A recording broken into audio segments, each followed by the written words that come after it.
Speaker, from the onset, allow me to say that I rise to oppose the motion of the removal by way of impeachment of the Deputy President of the Republic of Kenya. And Honorable Speaker, for the last 2 days, today and yesterday, we have been treated to a charade of allegations, accusations, which, in my opinion, have not been substantiated either by the mover of the motion, the Honorable Mwengi Mutuse, or the advocates who he came with, or the advocates that are on record for the National Assembly. And Honorable Speaker, I am actually quite surprised that one of the advocates who appeared to represent the National Assembly tells us that the Honorable Mwengi Mutuse, his was only to allege. This is not a trial.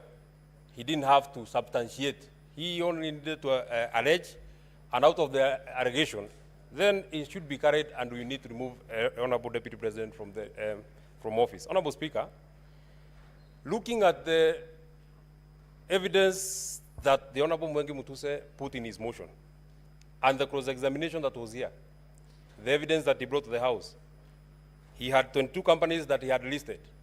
And when questions were running to him, what problem do you have with the company number one? I don't have a problem with it. Maybe you will have a problem in future. But the Deputy President must be removed from office. What do you have what problem do you have with company number two? I don't have a problem with it, but it might have a problem in future, and the Deputy President must be removed from office. And he kept telling us, I don't have a problem with the next one, the next one, the next one, the next one, but the Deputy President has to be removed from office. Honorable Speaker, I posed a question to the Honorable Mwengi Mutuse. He alleged that the Deputy President has a dairy farm in Nyandarua County. The fairest thing, or the least that anybody would do to such an accusation, you need to tell us where in Nyandarua is this land, at least remotely tell us what is the title number, so that even if, as the area senator, if I want to verify that indeed the Deputy President has a dairy farm in Nyandarua, there is something that I can look at. Honorable Speaker, he said, I don't know, but the Deputy President has to be removed because it is time to remove the Deputy President. On the question about Meru, where is the title number? I don't have it, but the Deputy President has to be removed from office. His wealth is 5.2 billion. Have you done a valuation? I don't have a valuation. I don't have a valuation. I don't mind. The Deputy President has to be removed from office. There is no evidence that I have in record. I don't mind. The other funnier question that we had, Honorable Speaker, is that the Deputy President has an allegation of insubordination. And the insubordination can only be sanctioned by the immediate supervisor of the Deputy President. The immediate supervisor of the Deputy President is the President. Is there any affidavit that the President has complained that there has been insubordination by his own deputy? Nothing. But the only thing that I would want to hold on to, on this particular allegation of the Deputy President having been alleged to have insubordinated his immediate supervisor. Since this motion of impeachment started, we have not had any comment from the President, either saying what has been alleged by Honorable Mwengi Mutuse is true or not true.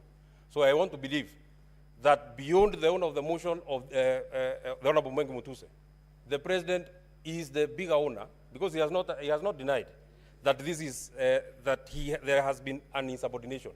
And my comment would be this: this divorce that the President is looking for, you shall get it, but it will be painful, it will be hurtful, it will be catastrophic, it will have casualties. At the final vote that will be casted today, we might be the first casualties. But the casualties of today are not necessarily the casualties of tomorrow. And out of the vote that shall be taken, I'm speaking to our partners in the coalition and the other people who are here from ODM and the other parties.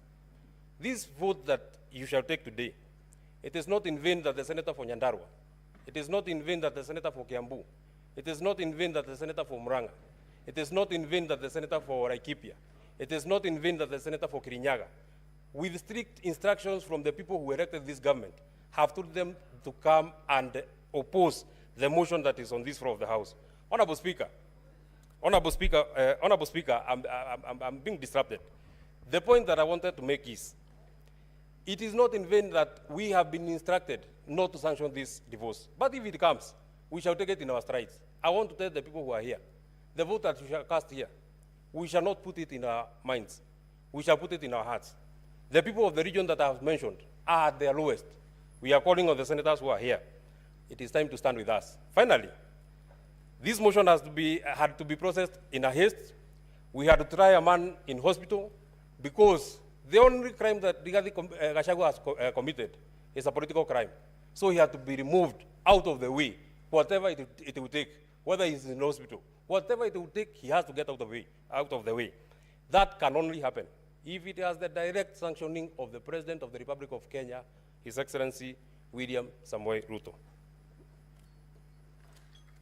Senator Tom Ojenda.